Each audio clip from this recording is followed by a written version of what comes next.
Welcome to episode 37 of Talking Prisoner. Our guest today is a real fan favourite, and I'm very excited to speak to her also. This guest appeared in 27 episodes of Prisoner in the final year of the series in 1986. Our guest has also appeared in other Australian TV classic shows such as The Bush Gang, Cornflakes for Tea, Home, The Fire and the Stone, Carson's Law, The Flying Doctors, While You're Down There, Closer and Closer, Apart, Breakers, All Saints and Grange Hill. And she was also well known for her 2 roles, apparently 3, in Neighbours. She now works as a doctor and is a relationships counsellor and a psychotherapist, and we're very excited to have her on our show today. Welcome, Linda Hartley-Clark, to Talking Prisoner, and good morning, Ken. Good morning. Hi, good Linda. Morning. Hi, Ken. Hi, Matt. Thanks for having me. Oh, thanks for having me. Great to see you. Now, before we get into Prisoner, we'd just like to learn a little about your life growing up, if that's okay. Of course. And where did you grow up as a child? I grew up in the northern suburbs of Melbourne, in a suburb called McLeod. Oh, McLeod. Okay. Yeah. McLeod. Yeah. You do? Yeah. So that was where I learnt to dance in Watsonia, and went to Watsonia South Primary School and went to McLeod High School. Awesome. Yeah. Well, I actually went to Heidelberg Technical School down in West Heidelberg, so McLeod is just a suburb away. It is, yeah. It's amazing. When I learned to dance, all the Eisteddfods would be in that area too. So I used to do dancing Eisteddfods in Eltham and in Bulleen. So all around that area was sort of my stomping ground. So you learned to dance first? That was your first? I did. Yep. I started dancing when I was 5 or 6. Yep. My best friend Margaret, who was in grade 1, was going to dancing lessons in Ivanhoe, and I went home and said to my mum, "Can I go to dancing lessons?" And I had a condition with my feet when I was little, and I had to wear corrective boots because my feet were sort of collapsing inwards. Oh, wow. So my mum thought, well, it would help my feet. So she said, "Yes, you can go because it will help your feet," I remember. And then Margaret left and moved to Port Hedland with her parents, and I've never seen Margaret again. And she was instrumental. So Margaret, if you're out there, thank you, because I went to dancing and I loved it and had a career as a dancer. So what were you doing? Ballet or tap dance or everything, Matt? Everything. You had to do everything because the aim of the game was to win the Eisteddfods, you see. And not just the section, but the entire dancing Eisteddfod. You had to win the aggregate. So in order to win the aggregate, you had to do song and dance and song and tap and character and classical and jazz and duos and trios and troupes and all sorts of things. So yeah, it's amazing. My 10-year-old daughter does the whole lot: tap, ballet, classical, jazz, everything. And everything. How they remember all the moves. She did about 8 or 9 dances in the concerts, and I'm just like, how do you remember all these moves? It's crazy. Yeah. She's going to have a great memory. Yeah. Did you ever win it? I did, Ken. Yes. I get recognised not just for films and telly and things that I've done in the entertainment industry, but I still have people say, "Are you Linda Jane Hartley?" And I know that that's somebody from the dancing Eisteddfod days, because my mum used to enter me in the program with my full name. So, yes, that was a big part of my life. Yeah, I was dancing 6 days a week by the time I was about 8. Just going back to the school part of it, did you have favourite subjects or unfavourite subjects apart from the dancing side of things? probably English was my favorite subject, but I did like maths as well. You did like math? And Surprise. I did. Wow. I know. Again, episode 37, and this is the first cast member that has liked maths. Yeah. But my story with acting was I started working, got my first job when I was 12, and they were always big jobs. I didn't ease into the industry. They were big jobs. So the first job was cornflakes for tea when I was 12. And that was 9 weeks solid away from school. Oh, wow. At the beginning of year 8. And when I came back after that, my English teacher, who was also my year 7 and year 8 coordinator, and I think my home teacher as well, she took me aside and said, you have to stop this. You're bright and you're going to do well at high school. So this is getting in the way. And so and she said, and I will I won't support it. Wow. So I was frightened of her after that. And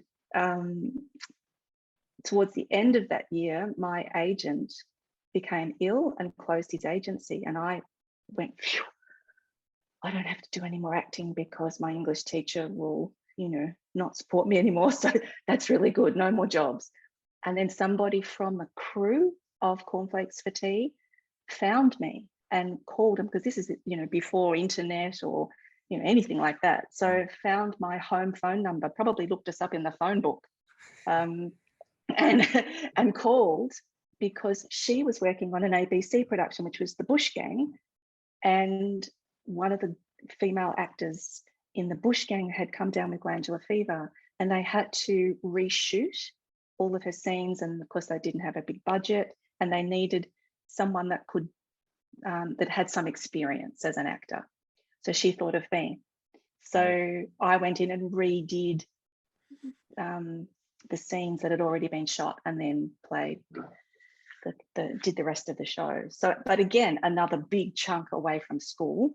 Yeah. And that was it. My English teacher said, I'm not supporting you. So what that meant after that, and then the following year in year 10, I did home, and that was, I was going through a pile of, childhood stuff during COVID, actually, as we all did. We all had a cleanse and a cull, and, got organised with photo albums and all that sort of thing. And I found my high school reports, and in semester 2 of year 10, I had 108 days absent. Wow. From semester 2, yeah. And it wasn't a chunk of time, it was spread all over. So it was really disconnecting. I was sort of disrupted, disconnected, isolated from all of what school represented and my learning as well. So as much as I love maths, I started to struggle with maths because I wasn't at school often enough, and the teachers wouldn't support my being away. So I'd get A for achievement and D for effort. And and so they gave me clear messages all the way along, we're not. So I would rely on my friends to say, what did I miss? Can you send me the homework?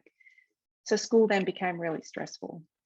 Was that conflicting for you, because you wanted to do well at school, and you also wanted to, act as well and explore that? I did. Yeah. And then I also had 2 groups of friends. I had all my dancing friends and all my school friends. Yeah. And then whenever I would do acting shows, a lot of the time, the other actors that were my age came from other parts of the country quite often. And then of course there'd be, maybe 2 or 3 child actors, but then the majority of them would be adults. And as whilst they were all really lovely, you'd finish these shows and everyone would go their separate ways. And so you lost touch with them. Wow. So I still had the dancing friends and the school friends, but I wasn't able to sort of stay connected with my acting friends as much. Yeah. Yeah. Now, growing up, what did your parents do for work? My dad was a panel beater, and he had his own business as a panel beater, and that was his father's business. Wow. So he started working for his dad when he was 14, but he found out years later secretly he wanted to be in the Navy, but he didn't get to realize that dream. So he worked for his dad, and then eventually took the business over when his dad retired.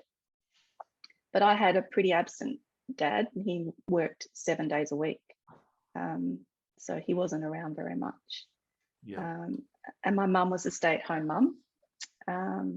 When we grew up and left, my brother was still at home, but I'd left home. She tried to go back to university, but that didn't eventuate. She had to work as well. So she worked a little bit in her 40s in sort of a social work kind of organization as an admin person. But I think her calling would have been perhaps in the helping profession if she had have had the opportunity. Yeah. Fantastic. Yeah. When you told your parents that you wanted to be an actress, how did they react? Well, not well, because mainly because the goal, you know, when we talked about the Eisteddfods before, that wasn't just my goal to win, it was my mother's goal for me to win. And so she was the one that really pushed the needing to, right, well, you know, I'll never forget my first song and dance. I was 7 and I sang If I Only Had a Brain, the Scarecrow song from The Wizard of Oz. And that song's really hard to sing because there's an octave jump, so 8 notes of jump in the song.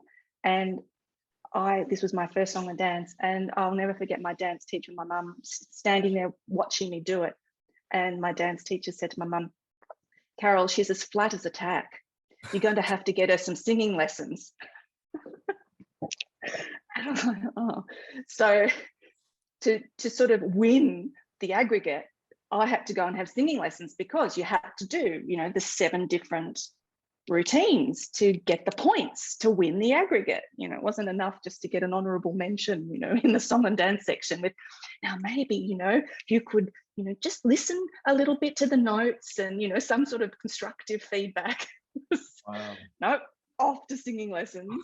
So so when I announced, or when I fell into acting, so how I literally fell into acting because I auditioned for the Victorian College of the Arts secondary school, the very, very first year of its incarnation. So in 1979, I auditioned, and it was to begin the VCA secondary school for ballet.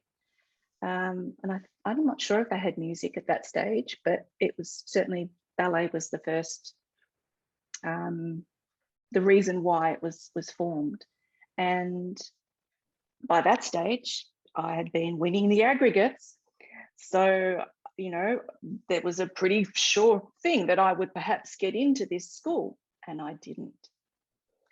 And my best friend, Jodie, at the time, she would, if she, you know, remembered to go or didn't sleep in, would go and do a ballet class on a Saturday morning at the local church hall. And Jodie got in. Jodie got in, and I didn't get in after, you know, 6 callbacks and, you know, doctors measuring the distance between your ribs and your hips and all sorts of things to say, am I going to grow into a machine, a body that can dance in ballet companies? And they deemed that my body wouldn't grow in the right way, and that I had too many technical habits that they'd have to undo. So they wanted a blank slate from which to build their classical dancers, which is very, very common. So my mother then said, well, you're going to have to be a jack of all trades, master of none. So she sent me to an acting agent, and that agent said to me, why are you here? And I said, because my mum brought me here. And he said, what, do you want to be an actress? And I said, well, my first love is dance. And he said, look, I don't think this is the right place for you. And I stepped in and knew that this wouldn't be a good thing. So I said, oh, my friend at dancing's in the Bubble Yum commercial. I'd really like to do commercials, thinking on my feet. And he saw straight through the whole situation. And he said, here you go. Here's an audition. It's at 3 o'clock this afternoon. Oh, wow. It's in South Yarra.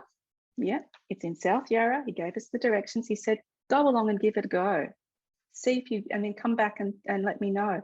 And that was Cornflakes for Tea. And I got that role. That's how I started acting. Amazing. So again, it was this little,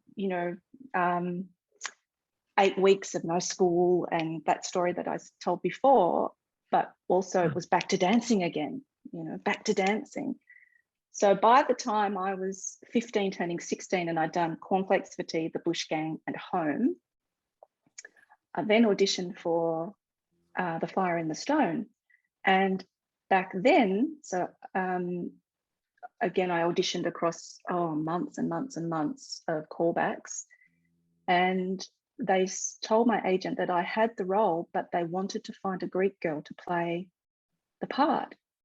And I wasn't Greek. And they wanted to stay authentic to the characters. And Sophie, the character that I played in Fire in the Stone, was Greek. And they'd cast a Greek actor to play my brother from South Australia, an Indigenous Australian boy who had never acted before from Port Augusta to play, I can't remember the characters' names, but he was in the show, and an Australian actor from Sydney to play the male lead, and I was the female. The 4 of us, 4 kids, were all leads in the show. So when I got, and then finally they couldn't find a Greek girl to play, so that's why I got the job. And when I came back, I had 5 months away from home. Had my 16th birthday in Coober Pedy on location for that film. Yeah. And when I came back, my mum was really cross because she knew then that this acting thing was going to perhaps sort of be centre stage, and dance would maybe go into the wings. She wasn't very happy about that. So that was a really tough time for my mum and I, because she was angry that she'd invested a lot of time, which she had, in making sure that I would be a dancer. So wow. Yeah. Because dancing, I mean, it's also a commitment from the parents. I mean, I've learned that myself. It's been a massive commitment from myself as well for my, the concerts and the practice and the training and the outfits. It's a really big thing. It's huge. And even actually, I forgot, my mum actually she did work part-time for a famous costume designer who made all of Torval and Dean's ice skating costumes, and amongst many other, acts and events that would come. But my mum would bead because of all of my dancing costumes. She became a really good sequiner, and so she would bead all their costumes, and she was, and again, it was an art form, really. Yeah. And she was really good at it. So yeah, she was really involved. But also there was a love-hate relationship with it as well. Yeah. Interesting. Yeah. What an amazing insight into your childhood. Now, you probably don't have a lot of spare time these days, but if you do you have any hobbies that you like to do? Anything away from work? Well, yes. And I've just started to revisit me time, as opposed to forging, new careers and raising kids. And both of my kids my daughter's 26, turning 27 soon, and my son's 22. And they're both just left home. Well, my daughter's been out of home for a while, but my son left home in October of last year. So my husband and I are empty nesters. What's it like having the kids gone? It's great. I hope they're not watching it. They come and visit, which is so lovely. But it's really nice. Yeah, it's really, really nice. But the nice thing is seeing them launch and then be happy where they're falling in life. It's really lovely. So yeah, that's good. Yeah, I've forgotten the question. Oh, sorry, the hobbies. Sorry. The hobbies. Yeah. So now I've got some time for me. I've gone back to a new kind of dance that I've never done before. So I'm having Argentinian tango lessons. Oh, wow. Yeah. So, and it's so hard, and it's nothing like dance or ballet. It goes against everything that we're taught as in classical ballet. So it's amazing. Wow. So yeah, that's what I'm doing at the moment. And I do creative voice classes when COVID isn't swimming around everywhere. Yeah. Not just say, you just brought up your kid's age. I mean, you totally don't look like that old to have kids that age. You look still similar to prisoner days. Well, thank you very much, Matt. That's very nice to hear. But no, I'm 55 wow. On the weekend, this weekend. Oh, this weekend. So, yeah. Oh, happy birthday for this weekend. Birthday. Thank you. Yeah. That's great. Tell us about cooking and food, your favourite. I showed my husband the some of the questions that you were going to ask me, and he said, "How are you going to respond to that one?" because he does all the cooking. So my favorite food is anything he cooks. Yes, I'm all for that. And he is a great cook. He can open the fridge and it looks like there's nothing in the fridge, and he can create a 3-course meal that's like restaurant quality. And I've got to, clean the house, meditate in a dark room, write the list, do the shopping, have a bit of anxiety over this is not going to work out very well before I can even attempt to create anything. If I go out to restaurants, I like Japanese food and French food, all food really. Yeah, French. Yeah. I hope you have a good tango dancer.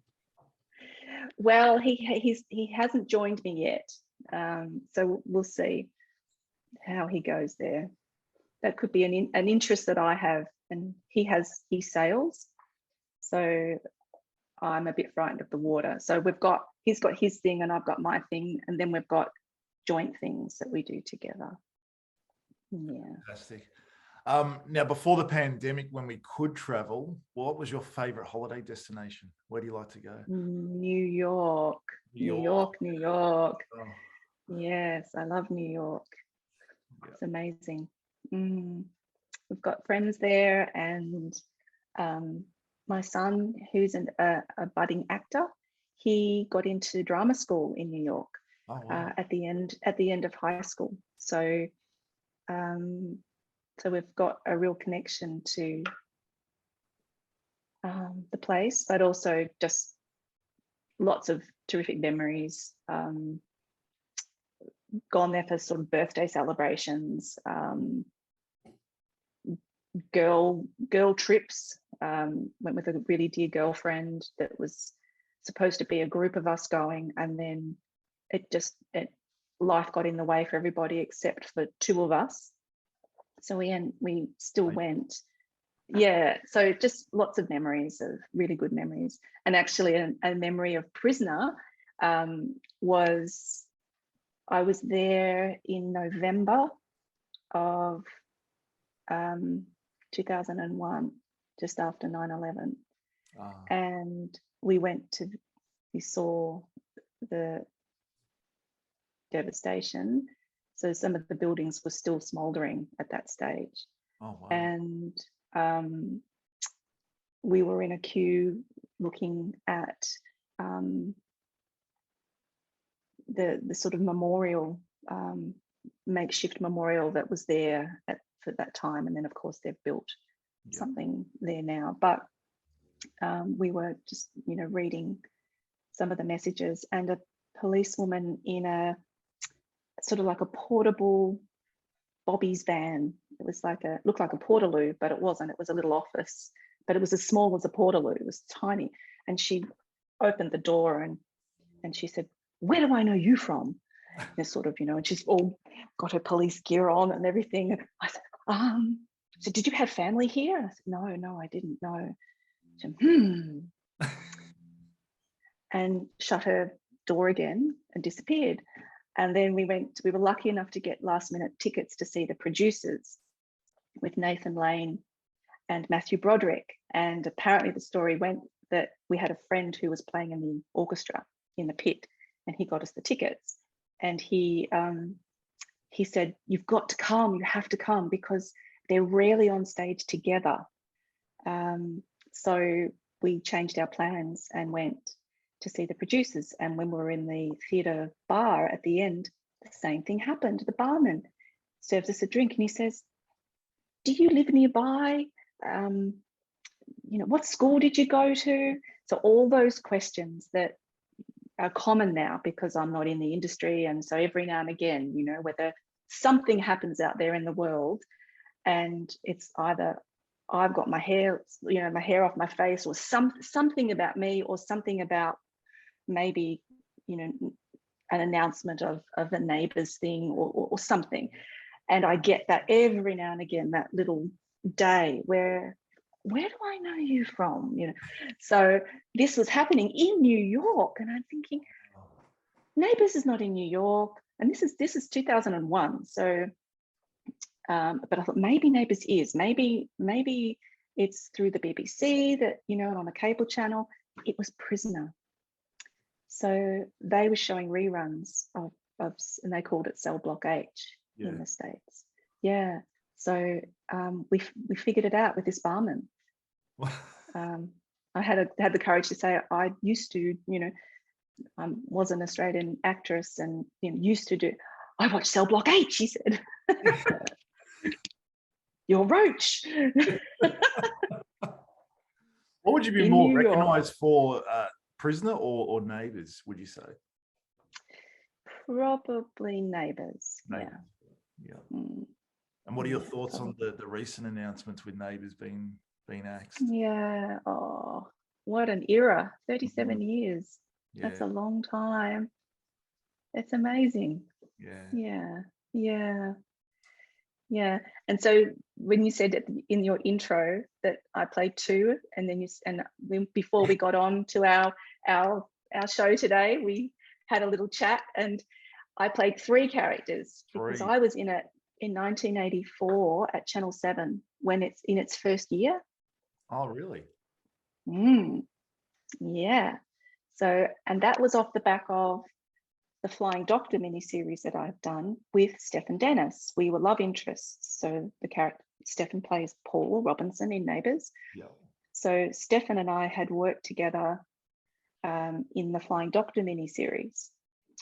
And of course back then, Crawford and Grundy Productions were, even though they were separate entities and organisations, a lot of the casting directors, producers, they would move between the two organisations. So I met the casting director of Neighbours and Prisoner. When I was 15, she was my drama coach for Fire in the Stone. And we worked together for, I don't know how long, that was weeks, at Crawford Productions in one of their sound studios, recording studios, and we'd block out all the scenes. And so Jan was my coach, because the deal was that the kids had to have all their lines down before we went into rehearsals. So that's how I met Jan. So Jan then had a lot to do with casting.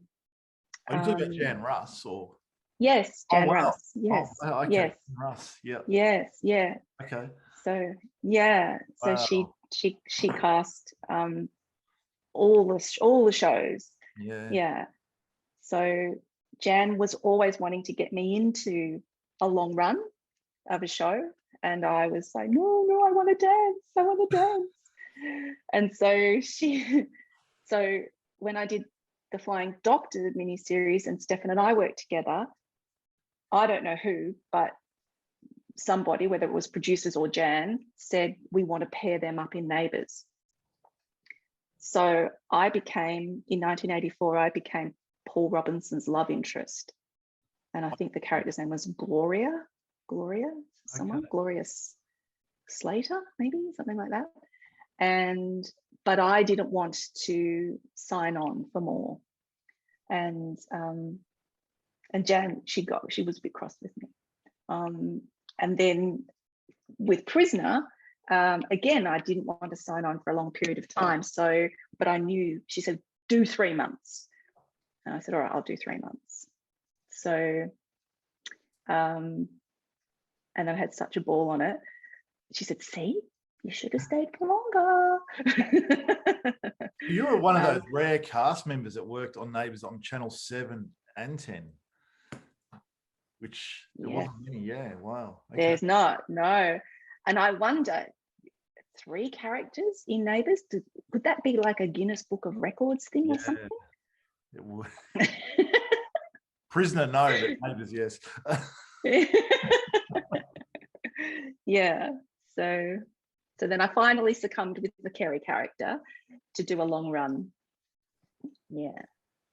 Wow. So can you tell us and the fans a bit about the other TV shows you appeared in before and after Prisoner? Yeah. So all the shows we've been talking about so far were before Prisoner. Yep. So it was, Cornflakes for Tea, Push Gang, Fire in the Stone. And then when I came back from Fire in the Stone, my first day of year 11 at high school was 3 weeks before mid-year exams. So, and I was trying to do homework in 48-degree heat, working 6 days a week in Cooper Pedy. Wow. And the tutor on the set was the wife of the writer of the show, who had been an English teacher, but was no longer an English teacher. So it's very different back then to what it is like now, where they have so much more support for kids who are doing school as well as performance. So I dropped out of school and tried to do year 11 at night school at McLeod High, at my high school, with mature age students. So the guy that I used to sit next to in maths was a police officer who wanted to get year 11 because he wanted to move up into the higher ranks of the police force. So in the back half of that year, I did Carson's Law, and that was just dreamlike to work on that show. And I worked with the most incredible directors. I worked with Pino Amenta, who then went on to direct me in The Flying Doctors. So again, I stopped auditioning for things. I was asked to do Carson's Law. I was asked to do The Flying Doctors because I started to work with directors who would then say, I want to cast my actors. Very different now. That doesn't happen now. Yeah. So I was in this sort of dream time of being an actor, where you had these, and again, Crawfords and Grundys were just sort of moving backwards and forwards.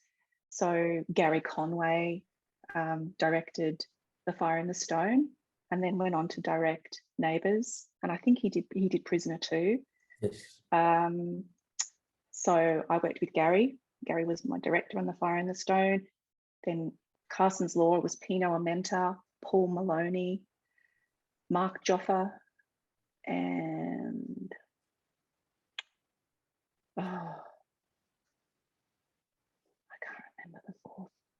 That's really terrible. That's all right. I don't remember many of them either. No, but they were so incredible.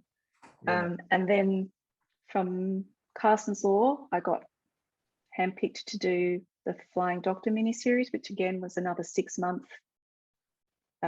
shoot.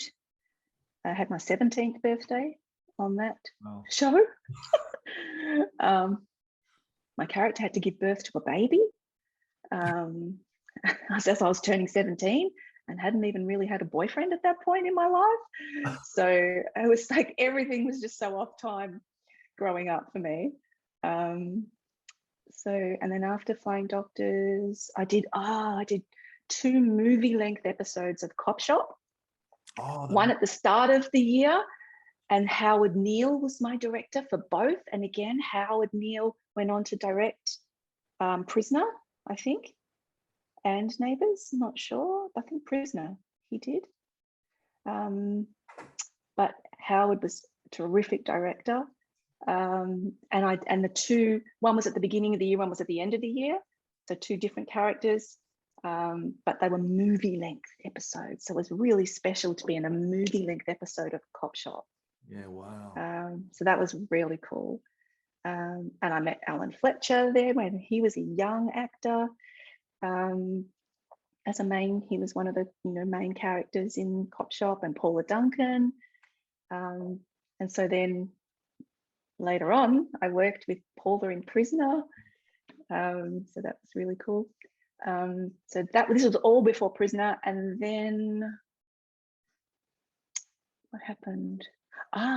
Then I went to work at Channel 9 as a dancer. I was part of the Channel 9 ballet. Oh, wow. So do you remember the Tonight Show with Bert Newton, or the Don Lane Show? And so the Tonight Show with Bert Newton was on 4 nights a week, and the dancers would go. We'd start at 11 o'clock in the morning. We'd learn the routine for the day. Here's the song. This is what the singer, who opens the show before everything gets started, and the Graham Lyle Orchestra, 30-piece orchestra was playing. The singer would have the song, and so we come in, and Barbara Warren Smith was our choreographer, who's another sent from heaven person in the world, and she would say, right, the pop song we're doing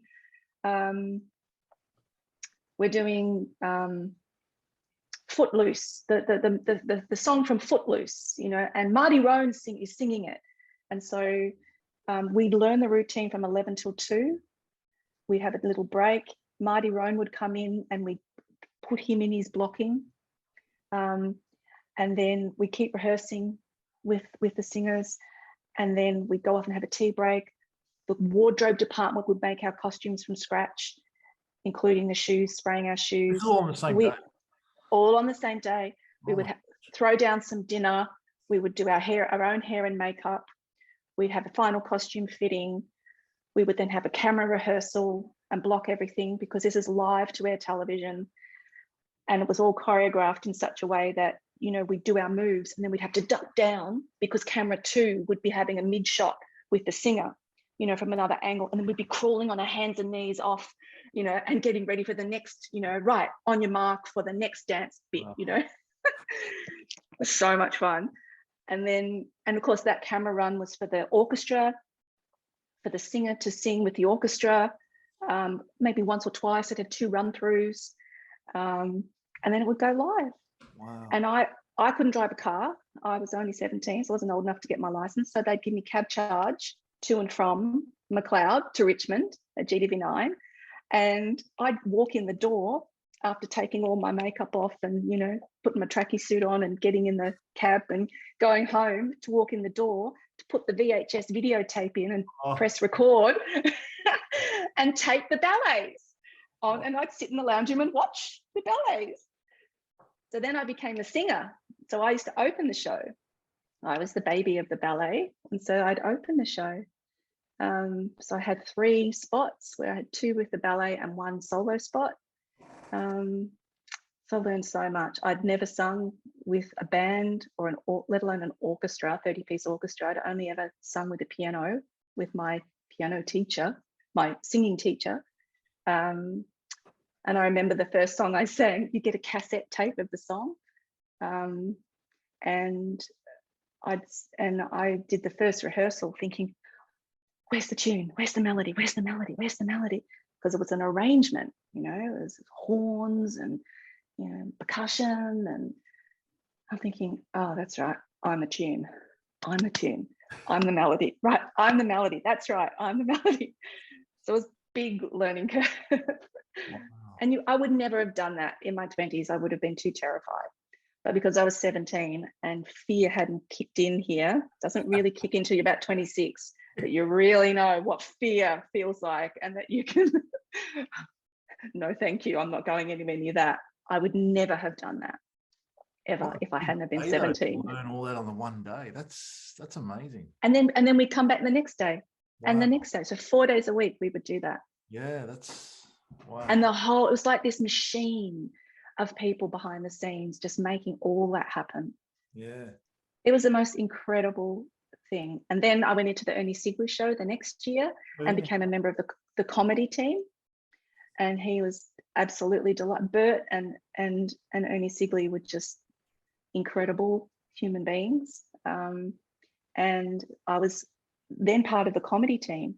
So, and I'd sing every now and again as well and open the show. They didn't have an orchestra. The budget was going down and down and down, and it was the end of nighttime television.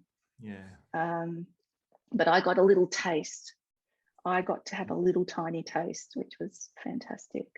Wow. Yeah. So then, yeah, so all that before Prisoner. And then before Prisoner, I then did a theatre restaurant-y kind of cabaret show. And then went into Prisoner. Yeah. Just going back a few steps when you were talking about how you got handpicked for a lot of roles. I'm fascinated to ask this question. Did you enjoy the audition process, or were you happy when you just got roles given to you? Yeah. Yeah. And that was the demise of my career, was when the fear factor kicked in my mid-20s and I hadn't been used to auditioning. I fell apart. I got stage fright big time. Really? Yeah. So that was a big part of me thinking, nah, and other things too. Like I'd grown up and out of, you know, my whole identity was tied to the industry and you know, the roles, the work. You know, I hadn't had a childhood or an adolescence at least. So at 25, I thought, I regretted not finishing school. Oh, wow. I really wanted to sort of go back and retrace my steps. And that's really what I did. I went to uni, you know, for the first time as a mature age student. And that's, you know, part of this career now. But it was really just so I could do maths again and do English and write an essay and see how I went with writing an essay. And yeah. So, yeah.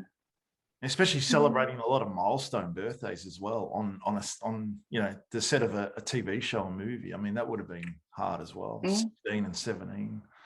Yeah.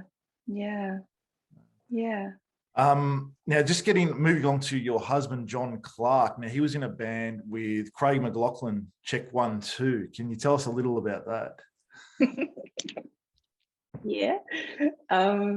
He was playing in John Farnham's band at the time. Oh, okay. So he was part of the Age of Reason tour, and he spent all of 1988 working with John Farnham, and I went into Neighbours at the end of 1998. So of course I met Craig on the set of Neighbours, and we got talking, you know, and I met his wife, and of course he met John in the green room and at work, and he quickly discovered that John was a musician and, you know, he was doing a pretty cool gig at that time. And so asked John to play percussion on his album. Wow. And so the Check 1 2 band was Craig and his two high school friends. And they'd been high school buddies all their lives, or since high school. but they were the band. And so John was a session musician coming into the recordings of those songs and adding percussion. So then he did that. And then when it was time to start promoting Craig's album, something happened with his drummer. He wasn't available or couldn't do it. Something happened. I can't really remember how the story went, but Craig asked John to step in for the record cover and the publicity thing, and to make the Mona single. So John stepped in and did that. So that's how that came to be. Yeah.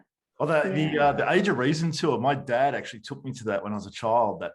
Really? Yeah, it was amazing. And I remember the end. I mean, I think I was 10 or 11, and I didn't know much about music back then. But everyone in the audience at the end was shouting out "Sadie, Sadie." Yes. And, John was like, "Oh, you know," and it took about 5 to 10 minutes, and he finally did it. But it was a great concert. So he was probably in that band then. He was. Yeah, wow. Yeah, so he was the percussionist in the band. Yeah. So that's how that happened. Yeah.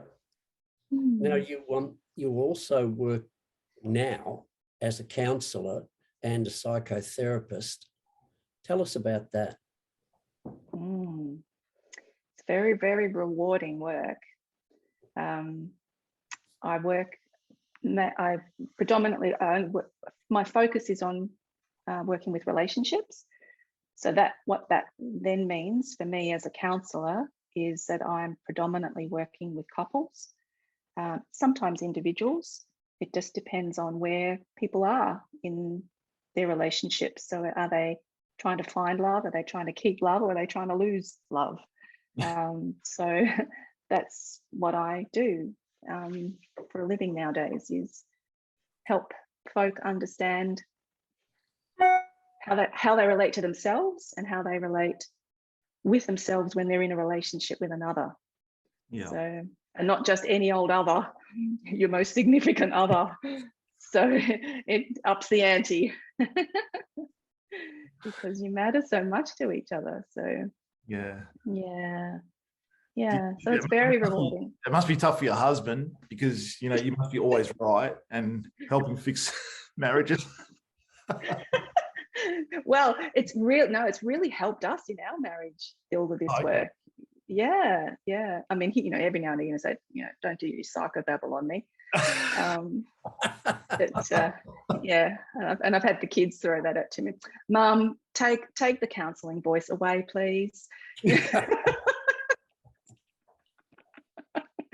Oh, they're harsh. So that's funny. Yeah. So how did this sort of work with the pandemic happening? How did you, when it first started, what do you sort of think, okay, this is all going to go online, or you sort of weren't sure what you were going to do? Well, I'd already set up my practice with both modes of delivery, but before COVID, of course, it was predominantly in-person counselling, face-to-face. But I, wasn't out of the ordinary that I would see couples where one member of the partnership was living and working overseas and the other one was here in Melbourne. So that would be quite common. So that's where online counselling was really, really great. So I had all of that already sort of going, but not obviously to the extent that it needed to go as soon as COVID came. So but it literally was it was probably about tracking towards the end of March of 2020, and it was a week where I thought, I'm out of my comfort zone. This thing is chasing us down, and I felt that real pull of, what do I do? And I didn't have these rooms at that time. I was renting rooms by the hour. So I made the decision to I remember it was like the Friday of that week, and I had a full client load on the Saturday, and at 4 o'clock I turned on my computer and saw what was happening, and I thought, no, I've got to act. So I cancelled and rescheduled the Saturday clients and to the following week. And I went home and we bought my daughter had just moved out of home for the second time. But it's that thing of when you're a parent and they've boomeranged home once, and I think this is for good, but you get the guilt because you want to turn a room into something, and you can't, you've got to keep it, there. And it's the clothes drying room or something, because you just can't. What if they come home? You can't move on. There's that letting go thing as well. And so sorry, we had to transform her room. So we got the bucket of paint, we slapped paint on the walls, we got some furniture and created an office over the weekend, and I started work the following Tuesday, I think, and was online for all of 2020, and then started coming back a little bit face to face, but it's predominantly still all online. Clients find this quite convenient now, so we can flexibly move between modes of delivery, which is really good. I find your work really fascinating. What you do. I mean, is it ever hard to switch off from, you've been speaking to people all day about their problems and, probably negativity and things like that. Can you switch off easily, or is it something you're processing during the night? Or well, they say I have ongoing and regular supervision, and so good therapists need to have that. Otherwise, they can't switch off. Otherwise, they get really confused about what's happening inside of me that's mine and what isn't mine and is theirs. And that's what I need to work with.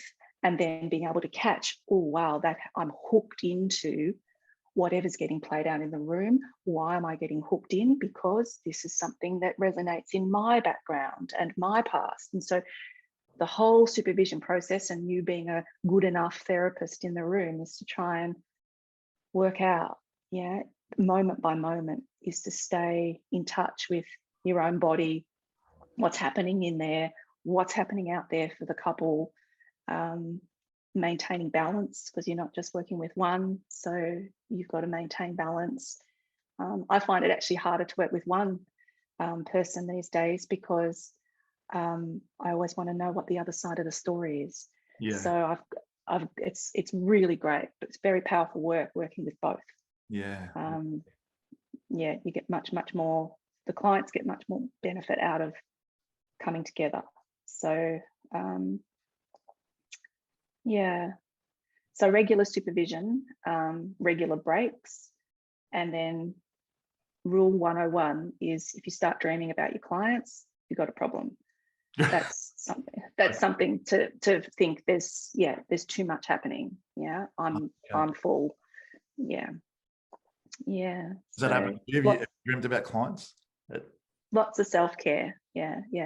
It's just boundaries, a whole exercise in boundaries. Wow. What can I give? What can't I give? I know you couldn't say too much, but is there ever a, have you had a couple come on and think that they're too far gone, I can't help here? No, it's not my place, because that's my value judgment. So I have to hold that, and we have judgments. It's normal and natural to be having those voices and those judgments, but it's not for me. They are there, it is their journey, and my job is and it's hard sometimes, because couples do come, like, there's really, really sound evidence that it takes couples anywhere between 6 months and 6 years to present to couples therapy. Oh, really? So wow. You can imagine, by the time they come, I'm seeing them at their worst. Although I'll get couples that are about to get married and we've got the opposite end, where they're wanting to look at what matters, their value systems and what matters to them, and you know, how much they've got that's shared, how much is different, and they're quite amenable to looking at, okay, so what happens when difference shows up? What happens when one of you likes the tango and the other one likes to sail? Well, we've got difference showing up here when one says, I wish you'd come to tango, and the other one says, well, you know, I don't really like what you're doing. So, okay, great. Now I know, well, I don't really like what you're doing either. So how do we fashion something that looks like the in-between? Yeah. And that's the work, is not, you know, caving to the other one's wishes and perspectives for fear of the other's reaction. Yeah. So it takes a very emotionally mature relationship to be able to remain authentic and still be fascinated in the other, to understand the difference. So that's all the work really that we do, and tracking people's dynamic, which is their interactive pattern of how they interact with one another, and that's their enemy. They're not the enemy. How they get caught in a cycle of reactivity is the enemy. Wow. So we work to externalize the problem, because it's reactions to feeling something that's not being expressed yet. So, They Married at First Sight need to have you on their show. I will leave that to the Marriage at First Sight people. That's their opportunity. Yeah. And Ken's been happily married for how many years now, Ken? 50, going on 53. 53. Wow. What an innings. Well done. That's incredible. Yeah. I'm happy in this house, and Maria's happy in that other house. So it's really good. Yeah. Well, both of our kids have left, as I said before, and we've repainted. So the room that we slapped the coat of paint on, we've repainted that with a professional painter that's come in, and that's my room, because it's not my office anymore because I'm here. But that's my room, and the other bedroom that was our son Harry's is John's room. And so we've got our little separate rooms that we can, you know, have a little bit of space from, and then come together. Yeah. All right. Now I know the Prisoner fans will be itching for us to get into this. So if we can get into one of the greatest shows on Australian TV, you appeared in 27 episodes in Series 8, which was the final year of the show in 1986. Between episodes 595 and 643. Now, how did you get the part of Roach? Did you have to audition for that? No, I don't think so. No. I had to, they sent me a script for it though. So I knew the character and what was involved, and I knew for how long the character was going to be in the show. Yeah, but I don't think I auditioned for it. Yeah. Had you actually seen the show prior to getting the role? Yes. When we were kids, because it ran for so long and I was in the final year of it, we weren't allowed to watch it because it was just, you know, and it was on late. And I was at dancing most of the time. So I would just come home after dancing and have a shower and fall into bed. So I didn't watch a lot of it, but I knew how popular it was. And I knew that it was a showcase for, you know, the best Australian actors in the country. Yeah, so it was a really great thing to do. Yeah, like I knew that going in. That was like, this is like something really cool to be in. Yeah. Yeah, a lot of the cast we've spoken to has said, you know, they watched it and it was one of those shows at the time that everyone wanted to get on. And agents you know, asking their agent, get me on Prisoner, and yeah. And the best part about being in it was when you were there, you realized again, like that format, you know, we've seen it now with Orange is the New Black, and then and Wentworth as well, which is the spin-off from Prisoner, is that that the extras, the non-speaking characters who were called extras back then, ended up playing the leads in the show. But it was this wonderful opportunity. We had this massive pool of actors. It wasn't just, you know, the 4 people that were in the prison or in that scene. You had, you know, it was like a big family. It was really great. Yeah. Have you watched Orange is the New Black? Yes. Yeah. We've got a cast member coming on this week from that show. Oh, really? Yeah. Karina Arayev, who played Carla Moldova, I think it was. She was in the last season. Yeah. Right. Yeah. Wow. Great show. Yeah, it's a great show. Fantastic show. Yeah. Yeah. Now we've actually pretty well covered a couple of the next questions. So I'll move on down to when we first see Roach. She is living in Etty's boarding house for girls, is a flamboyant dresser and is having a tough time getting work. Etty introduces her to Anne Reynolds, who is willing to offer help and advice, but Roach isn't too keen. We later see Bongo Connors turning up, who is her boyfriend, much to the annoyance of Etty. Can you share your memories, Linda, of your first scene with Lois Ramsey, who is a wag, and Gerda Nicholson, who are no longer with us, and your first scene with Shane Connor? I can't really remember very much about the first scene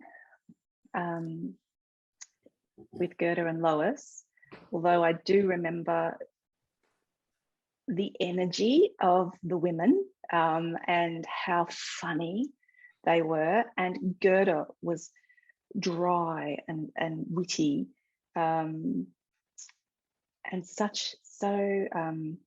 I just remember she was just so poised and sort of naturally breathtakingly beautiful, and just wanted to sort of, was like, oh, I want to hold myself like she holds herself. She had this sort of posture about her that was really lovely. So I sort of remember things like that more so than the scene itself. Like when I was reading the breakdowns, like, oh God, that's how it started. So I don't really remember that. I remember scenes around when we robbed the milk bar, and that first scene with Shane. I remember snippets of that because, once again, being off time, here I was in a bed with a guy that was naked, and I'd never been in a bed with a guy that was naked before. So I was like, oh my God, for sure. And it was a, you know, what they would call a closed set. So there were, you know, crew in the room, but it was very respectful and well done. And I was clothed. But I remember Shane was so cheeky, and he would, I think they were, you know, very mindful now. Shane, how would you feel? He goes, oh, you know, I don't care, you know, just do it, you know. So it was like, wow, like, so much courage. And here I am hiding in the bed, going, oh my God, this is just terrible. Get me out of here.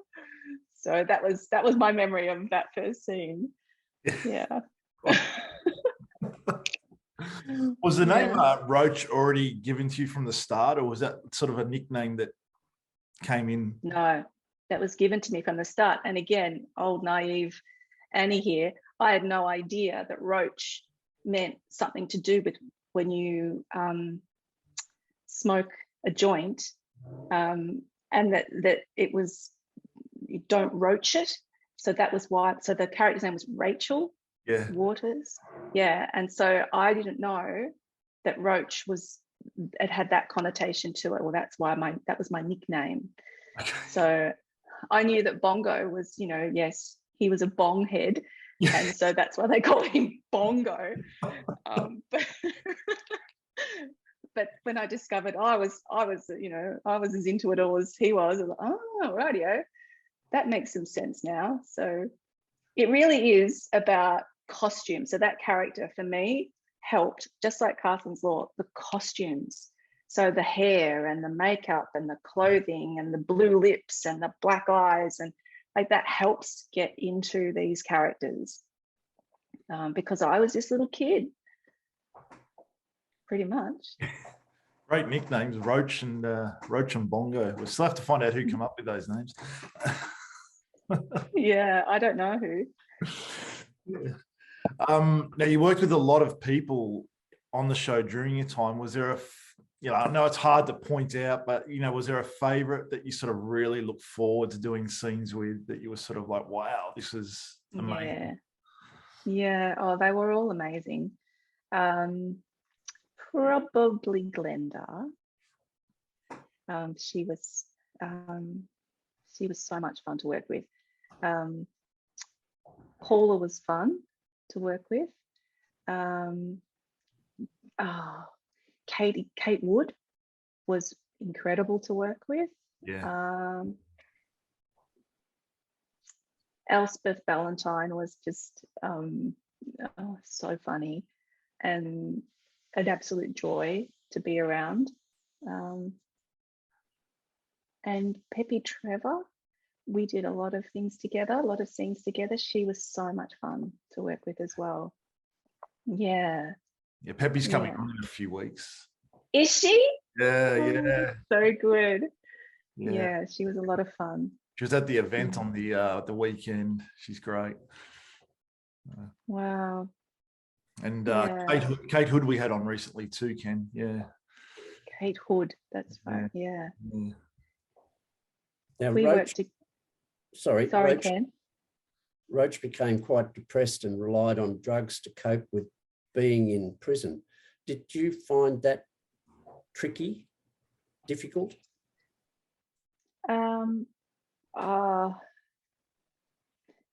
Not having any lived experience, yes, but I faked it until I made it. So I hope it was all right.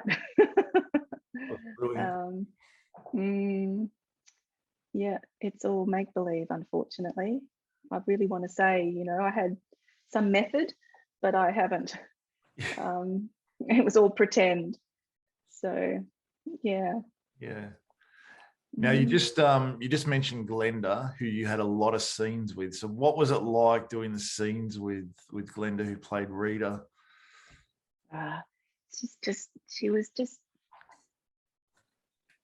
It was like everything was in her body. And I suppose I really identify with that, being a dancer too, but I could see the emotion sort of start from her, the tips of her toes right up through her head and out.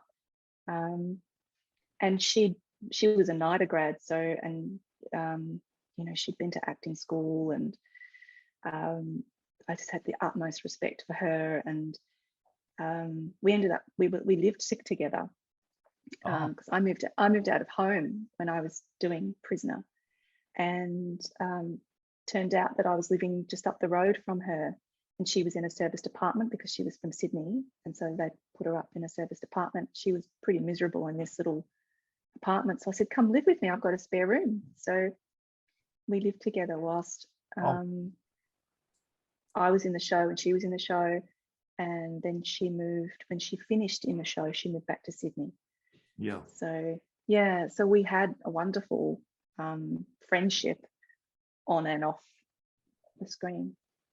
Yeah, and you could really see that on the show. Now that I know that you were living together at the time, I mean, you could see the dynamic there between you both. Yeah, it was amazing to watch. Definitely. And Lois Collender was a lot of fun. So good. Yeah. So she was so much fun to work with too. And Glenda and Lois remained friends, and I don't know, I'm sure they remained friends with lots of others, but my memory and knowledge is that Lois and Glenda remain friends still. So we had Lois on. She was just amazing, so much fun. I'm working with Ken. What was it like working with Ken? We never asked this question.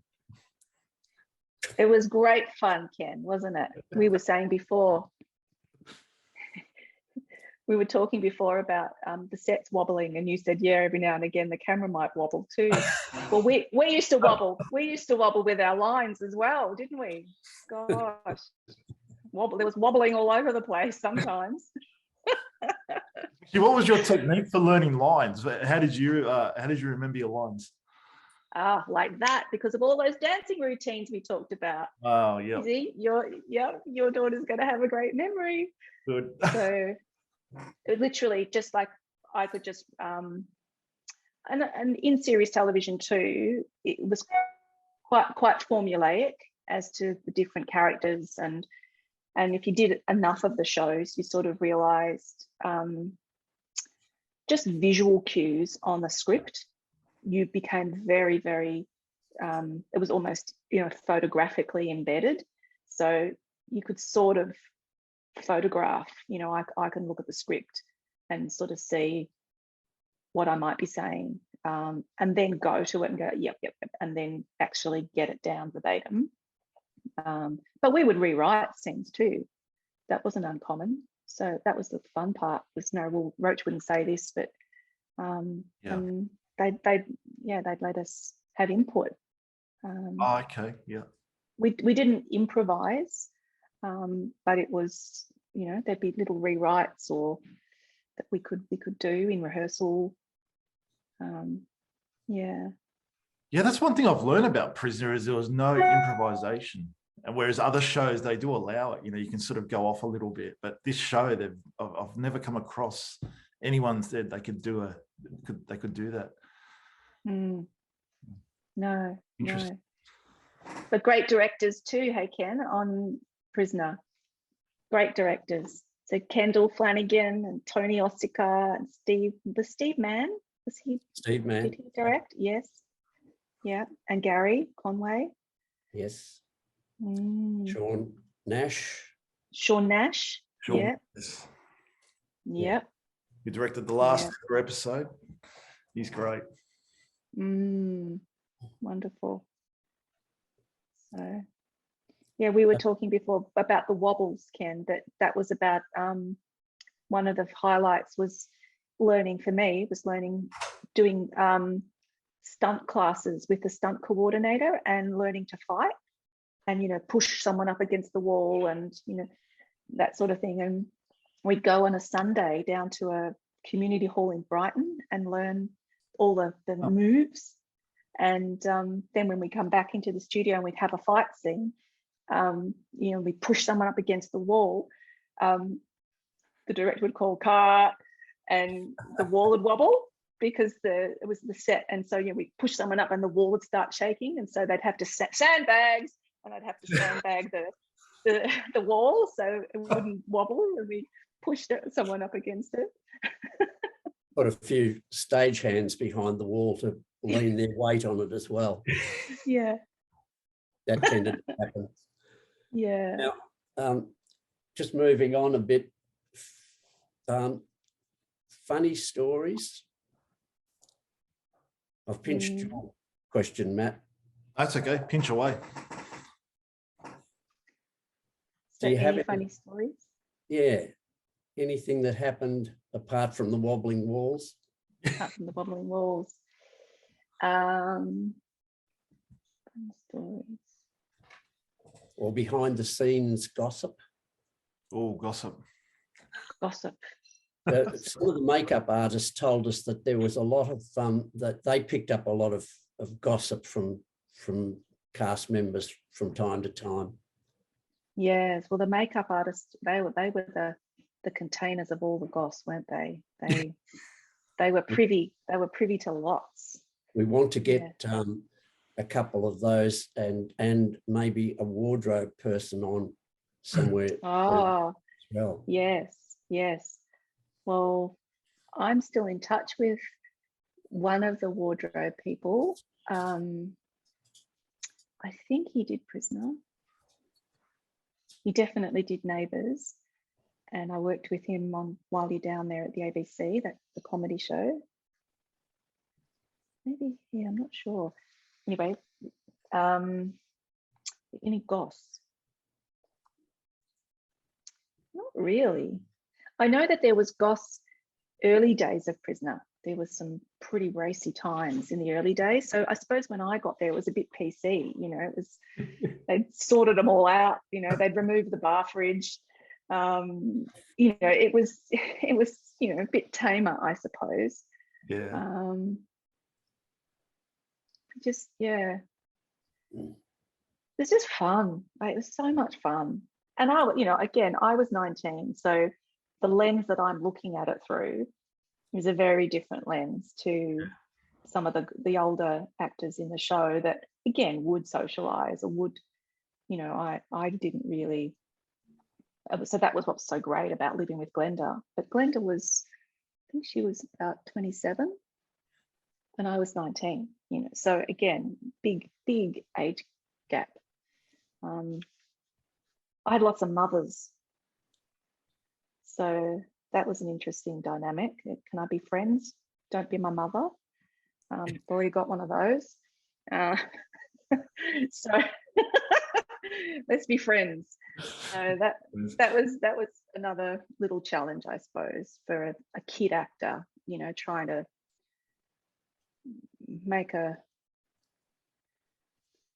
fit in, I suppose. Yeah. It's only fair. Ken stole one of my questions, so I'm going to steal one of his. We've had some cast members talk about Kendall Flanagan, and unfortunately he's no longer with us, but do you have maybe a special memory that you can share with the fans and us about Kendall? Oh, gosh. He was just, as outrageous as he was so sensitive, so vulnerable. And I think his direction, his vulnerability was the power of his ability to be a good director. Yeah. But again, you know, I didn't know the half of it in terms of, you know, the acting out behavior that was going on. But his partner at the time was the props person, Susie. Yeah, and she was just divine. I loved Susie. And again, Susie was sort of his calm. So she was sort of really calm, wasn't she? Really, and he was, you know, pinging off the walls. But had this vulnerability that was just in his eyes. Yeah, I remember his eyes more than everything, and his blonde hair, but his eyes, there was something really old in those eyes.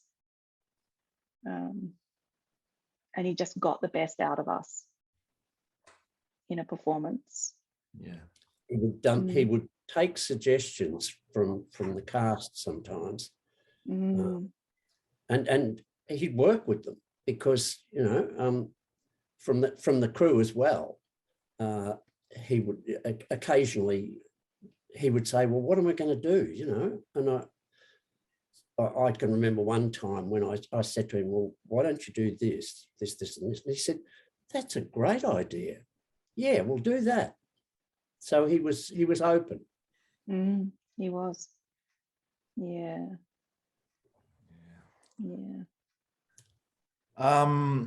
Do you still want to take my questions, Ken, or should we jump back on the script? You can go back on the script if you want. I'll pinch away when I feel like it. Yeah, I don't mind. We're all good friends. Now, with Ian Smith, Ian Smith worked behind the scenes on Prisoner and was also on Prisoner. Of course, you went on to play his daughter, Kerry, on Neighbours. What was it like working with Ian and knowing Ian? It was great. And it was great knowing him as a writer when we did Prisoner together. And when we were on that show, I suppose he introduced me to what it could be like to be a television writer, because he would come into the green room a lot and talk to us about the the struggles with writing and really? and sort of what I suppose the constraints around it, that he, again, it was series television, you didn't have a lot of time, you were working in teams. And so there was this sort of artist in him that I don't think was being expressed in the way that he really wanted to be. But he also knew that that was the medium he was working within, that framework. But I also knew that his first love was acting, and that he really wanted to be seen more as an actor than a writer at the time. And I used to think, gosh, I think writing is the bigger talent, because again, I didn't really I didn't go to acting school, and I learned all of this by doing, and didn't really know what my process was. So I thought this was just, a bit of make-believe, and this writing, wow, what a skill. So he was the reverse. He wanted, the acting to be his thing. So then when we worked together in Neighbours, he got it, and he'd had it for a while, and in a way that he wanted it. So that was really nice to see that he was really content and happy playing Harold and being in that show. And making a comeback. It's been confirmed he's coming back to Neighbours. Is he? Yes. I don't know how. I think he died a few times, but they're bringing him back from something. I don't know how. They can do it. Yeah, they brought me back from the dead. Could be his twin brother. I'm not sure. But yeah, he's coming back. I did read that. So. Oh wow! What, for the final episodes or something? Yeah, maybe the final one or a few before. They haven't confirmed that, but they said he's definitely coming back. And Peter O'Brien, who played Shane Ramsey, back as well. I think they're still trying to get Kylie back, but I don't think that's going to happen. But no. Wouldn't that be amazing if they got Kylie back? Yeah, the early days of Neighbours, how good. Wow. Yeah. Yeah, wow. Now, what did you think of Roach's exit, and what was it like working with Nick Caraffa, who played Mick? A joy. He was such a professional. And his partner was Fiona Cork.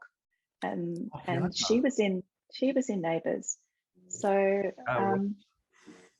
Gail, yes. Paul's fifth wife. Paul's fifth wife, really.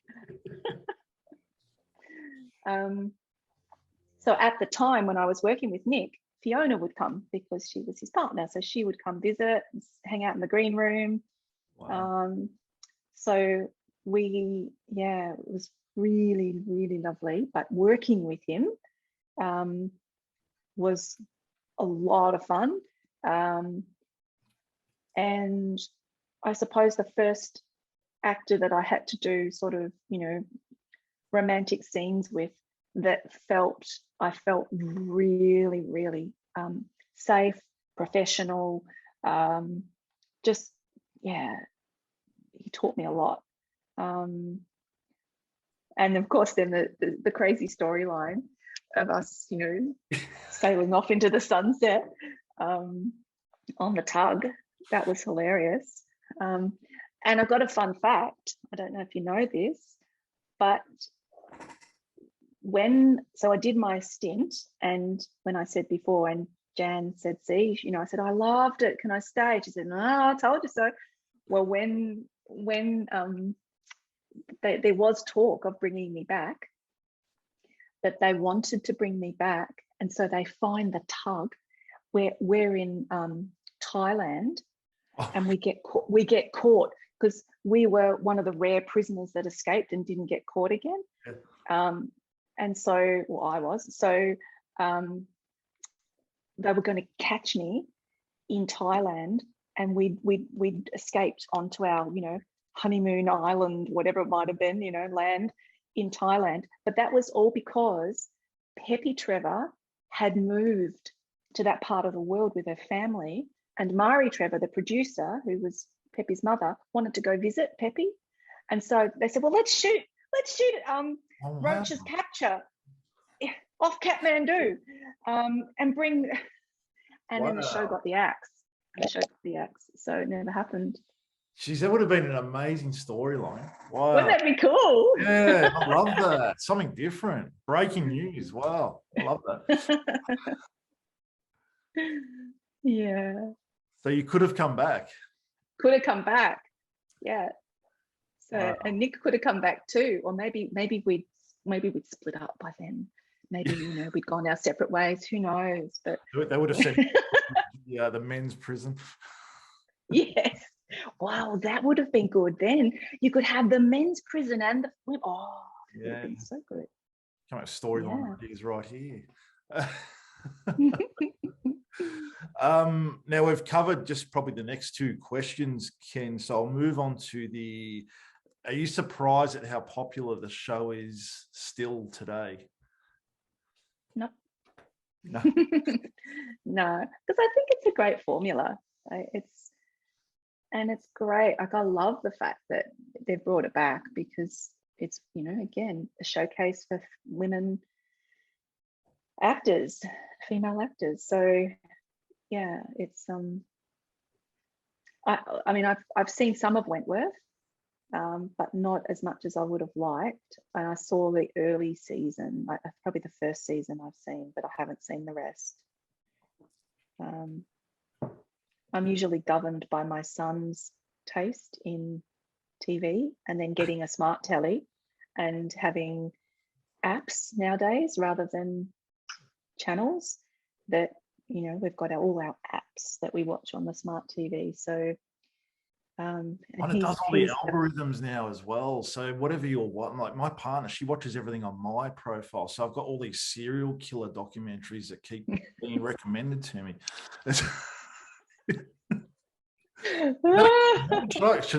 Should I come to couples counselling?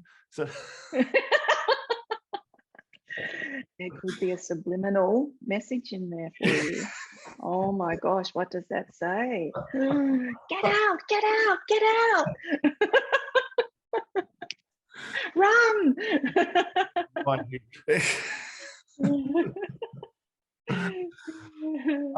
Now, just watching the time, so we might move on to the fan questions, Ken, just so we can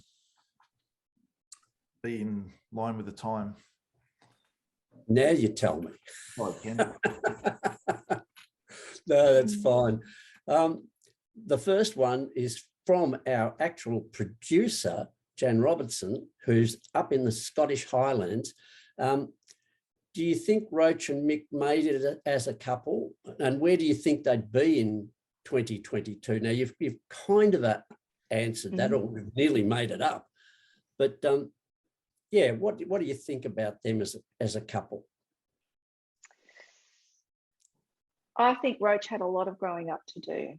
So maybe he could have served a purpose for a while, but there's a little part of that little immature part of her that would have used him as her meal ticket out.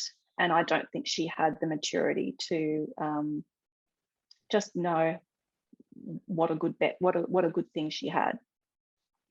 So I don't think they'd be together. Oh, not together. So they're not sailing off around the world with 9 kids and no. No. I think she had a lot of growing up to do. Yeah. Now we've sort of covered a little bit of this question, but it's also a comment from Jay Shaw, who I think is also in the UK, said, wow, really looking forward to seeing this. Linda is an amazing actor. I'd like to know what Linda felt overall about her time on Prisoner, and also has she seen or stayed in contact with anyone from Prisoner? And thank you for doing this interview. Oh, isn't that lovely? I've seen Lois and Glenda and Elspeth over the years. I worked with Kate. She employed me to sing a cappella Christmas carols in David Jones in Sydney, 2 years in a row. It was a blissful gig, 3 weeks in that sort of December period, and we just sort of swan around the floors of DJs, because DJs in Sydney is so beautiful. And there'd be 4 of us, and our soprano would have a little pitch pipe, and she would tune us, and then off we'd go and we'd sing Christmas carols. And that was Kate's gig. She had little troops, and she was a beautiful singer herself, or is a beautiful singer. So I've seen Kate over the years, but today, no, I'm not in contact. The last person I saw fairly recently, just before COVID, was Lois. We had caught up for lunch, and she showed me her new home that she was living. Oh, yeah. She was living. So that was really lovely. Yeah, beautiful place. Yeah. And so lovely that she can then entertain. Yeah. I don't know if that's happened. So did she say that she was thinking of? She used to do her show. Yeah, she's right. Yeah. Yeah, and so now that's how she came to know about it, I think. Yeah. Oh, so you went to the house, you visited the house? Because that's she showed me. Yeah, amazing. Yeah. Wow. Yeah. So that's really nice. Yeah. But and I still see Jan Russ. She's a really special person. So I see her. Yeah. We're catching up next week, actually. So. Oh, really? Well, can you please tell her about this? Because I did send her a message. We'd love to have Jan come on, but I don't think she's. Oh, sure. Yeah. Yeah. Yeah. She's a big part of Australian TV, so it'd be amazing to have her on. She's iconic. Definitely. Next question is from Rachel Hadwin, who's in Warrington, UK. And she says, wow, I can't wait for this interview with good old Keza. I love her in both Neighbours and Prisoner. The final season was one of my favourites. In Neighbours, were you happy with how it ended for Kerry?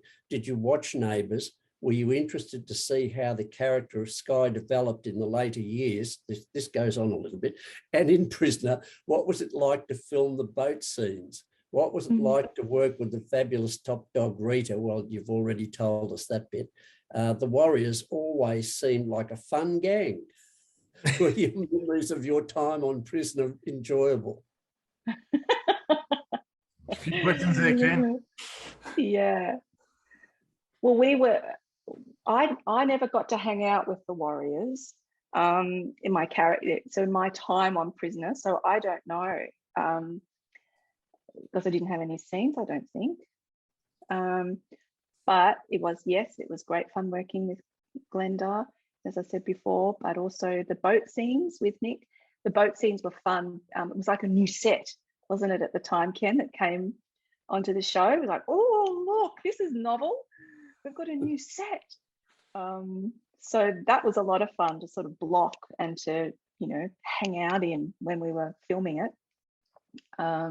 And again, really helped with the sense of escape. Like this is we can get out of not just the story, but the studio. It was we were always sort of boxed in, weren't we? And it was pretty drab in there.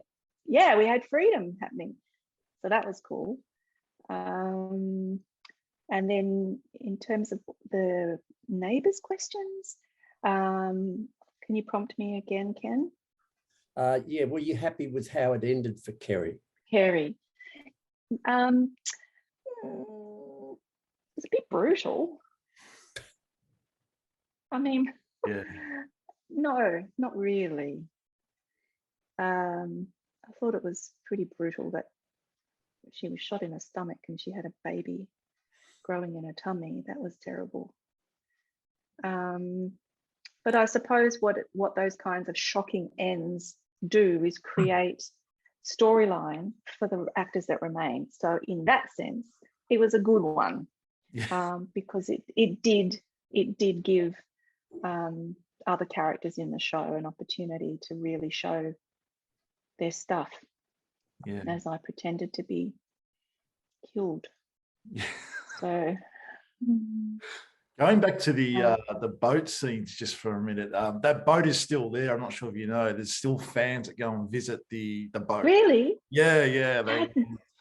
Yeah, they do all these fan Oh, tours nice. of the locations of Prisoner and certain things where they were shot. It was the Partners in Crime group, and yeah, the boat is still there. Not exactly the Titanic, Wow. but still there. Um, Wow. That's incredible. and Lois was telling us, Ken, on the interview that, you know, she was in the rowboat, and was it Julia that played Nancy didn't want to get in the rowboat with her? She didn't trust Lois. Oh, Julia Blake. Julia Yes. Blake. Yeah. Yes. Well, she was another amazing actress. Yeah. But yes, she was a cautious person in life. Yeah, Lois, Yeah. there's no chance that she was getting in the rowboat with Lois. So No. Lois did it by herself. Oh, that's so funny. Yeah. Now, Bonnie Davis Shaka, we've sort of covered what you think would be Roach's life now. So we'll move to Ken. Miss Thane Pullen says, what was your favourite role that you've played and why? I think my favourite role is I played Demeter in Cats, the musical. So I think that's my favourite role, as being an animal. Pussycat. Yeah. In terms of straight acting roles, I probably the 2 Cop Shop episodes were really good, and Carson's Law was really great. And Prisoner and Roach was really great too, because again, they were costumes that sort of helped define a character that wasn't me. I got to play, got to step outside of me and be something that was, with Roach's, larger than life and complex, and so that was really cool. But Cats is I think overall my most memorable, cherished experience was Cats. Yeah. It was Do incredible. do you prefer theatre or TV? What would you more like to work in? I love comedy, so I loved working on While You're Down There with all of those incredible comedians and also actors as well. So that was amazing. I loved nighttime variety, so I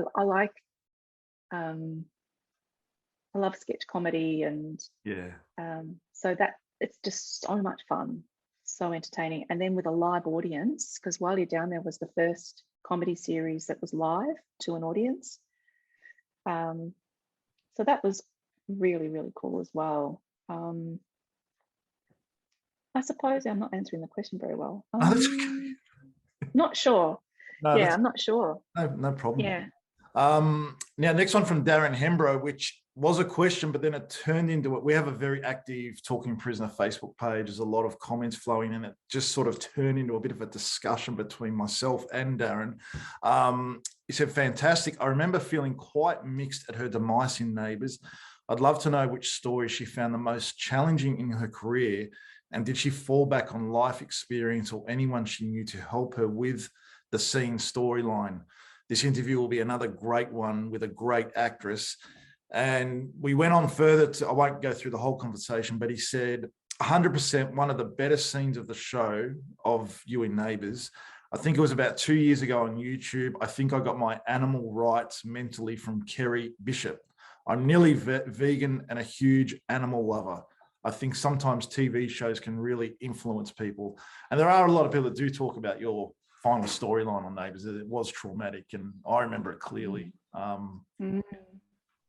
It was traumatic. Yeah. It's really lovely to hear that a character that can have that influence on your life and your sensibility and what you stand for as a person and an advocate. So it's really lovely to hear that. But I didn't know anyone at the time. The character gave me that knowledge and understanding. So I didn't know anyone then that was, I mean, I suppose I was always sort of quite conscious about, I had sort of a few allergies as a kid. So I was always conscious about what,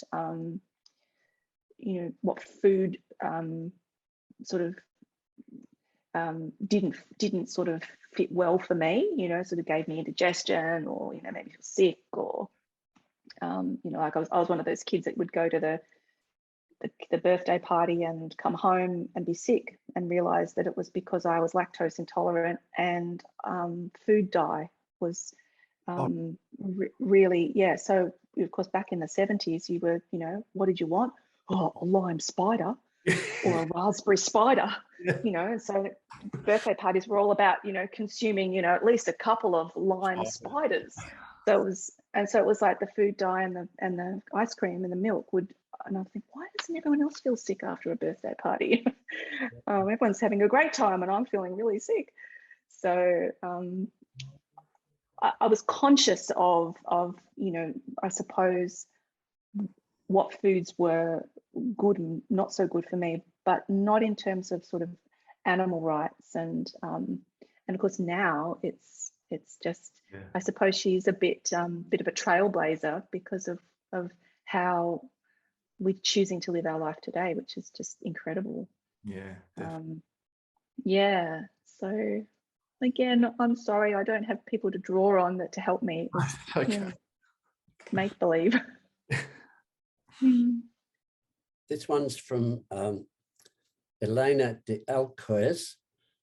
I don't have a question, but this California girl copied Roach's hairstyles for a while in the early 80s, and she continues to be one of my favourite characters in the series.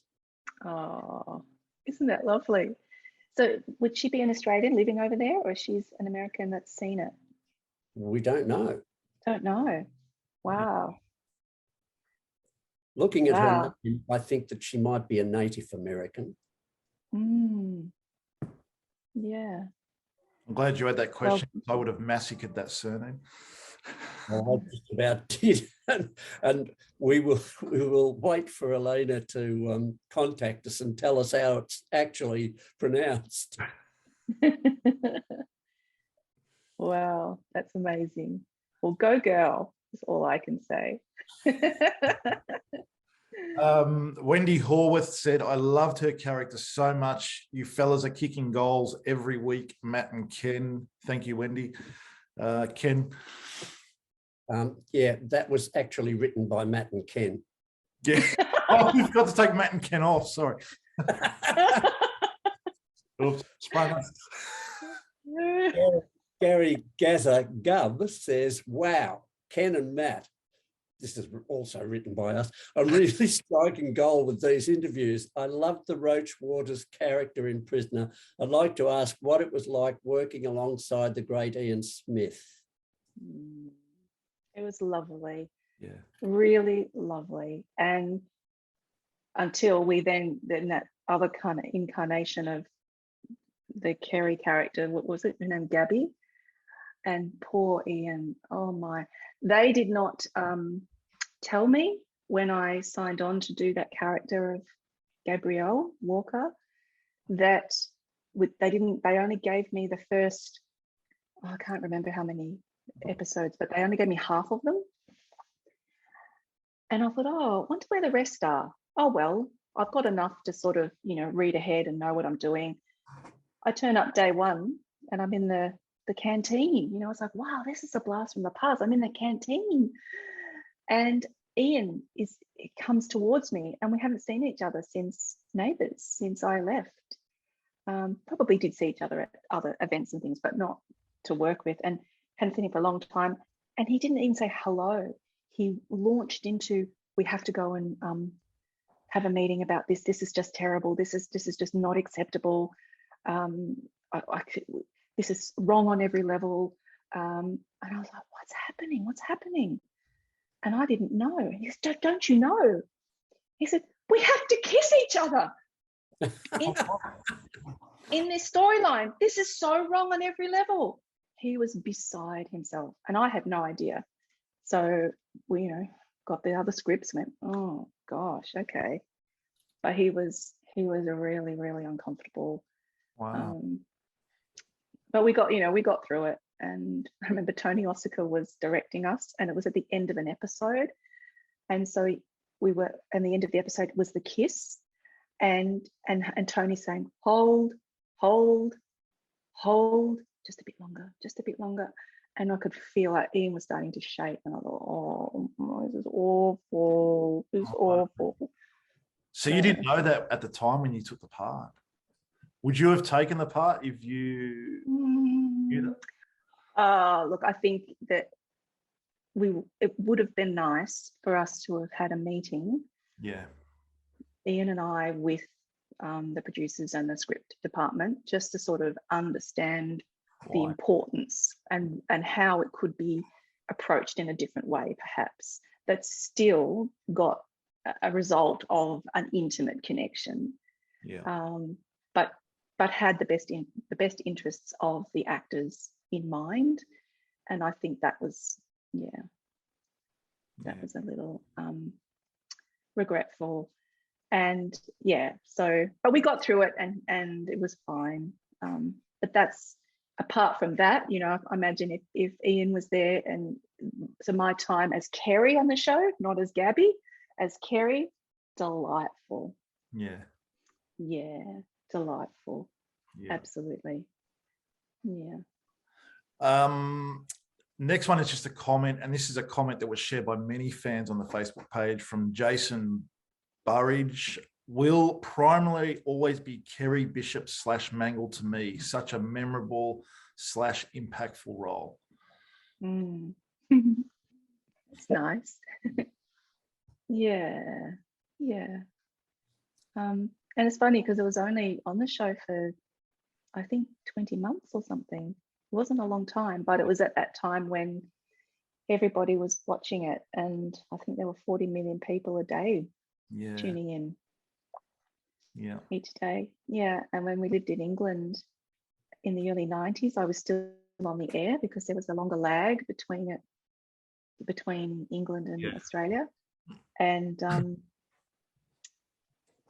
and when the Gulf War broke out in 1991, everything went off the air apart from the war and Neighbours. Yeah. Twice a day. So that's it. And they've just bombed Baghdad. And we'll be back after Neighbours. Yeah. Okay. Yeah. And they did that twice a day. So that's what Neighbours represented too, for when there was terror and tragedy or stress, or, on a far lesser level, dark, damp, cold winters in England. Any show that was from Australia, even I remember seeing a country practice on the telly in England, and I was like, look, it looks like paradise, because it's just the brightness, it looks sunny all the time. And I remember, some of the scenes thinking, it was the first time I actually saw Neighbours was when I lived in England.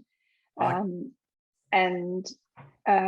remember thinking it was freezing that day, but it looked like summer. And it wouldn't have looked like that if I was watching it here. It was because we were in England, and the light is very different. It's much darker. So funny. Like Holiday Island, Kim. Holiday Island in the middle of winter was a lot of fun. From what I'm told, I never worked it. Yeah. Is it me, Matt? You can, yes. Robert Ivory. Can you ask Linda what was her favourite scene to film in Prisoner and also in Neighbours? Oh, so favourite scene in Neighbours. Well, the first thing that springs to mind is getting married in the butterfly enclosure at the zoo. Oh, yes, that's right. That was so much fun. And I love butterflies. Yeah. But when you go inside the butterfly enclosure and you see, the prehistoric part of them, you're always looking at their beautiful wings, but the actual bodies of them and their legs. And so it was like, and they were landing on us. And so it was just so magical, but also a little like, wow, they're really, they're wild animals, and here they are. They're insects. They're on us, and we're doing this wedding scene in the butterfly enclosure. But that was fun. That was a lot of fun. Was it hot in there? Your wedding dress and butterflies and. Yes, it was really hot, really, really hot. They'd have to, pat us down and do the scene again. Oh, shiny, shiny, shiny. So, yeah. And Prisoner. Oh, so much of it. I used to love doing scenes in the laundry.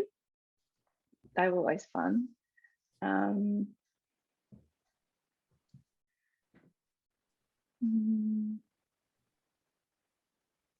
can't really remember. It's just all good. Yeah. Last one from Robert Borg. Who was the funniest cast member? Was there? I'm not sure if he's talking about Neighbours or Prisoner, but yeah, probably Prisoner. Yeah, probably Prisoner. The funniest. Oh, Elspeth Valentine is really funny. She's hilarious. Yeah, I'd have to say Ellie. Yeah. Fantastic. Well, that has been amazing. Time has flown. Ken, is there anything you'd like to add before we wrap up? Yes, I hope, Linda, that you and your husband tango off overseas into the sunset, into the sea. So he gets a chance and you get a chance. I could see you tangoing on his boat. Yes, as we sail off to Thailand. It's